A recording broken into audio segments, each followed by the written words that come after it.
How to save drafts in NanoBanana.ai. First of all, open your preferred web browser and go to the NanoBanana.ai website, then log into your account. Once logged in, click on Start Editing to open the workspace where you want to create your project. As you work on your project, whether it's generating images, editing photos, or creating AI content, all your work is automatically saved in the history section. There's no need to manually save drafts. NanoBanana.ai keeps every project stored safely for you. To access your saved work, click on the history option from the left sidebar. Here you will find all your previously generated content listed, allowing you to revisit, edit, or use it in new projects anytime.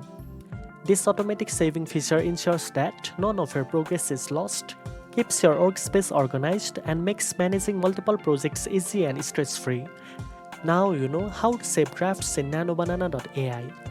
If you found this video helpful, don't forget to like, share, and subscribe for more tech tips. Thanks for watching, and I'll see you in the next one.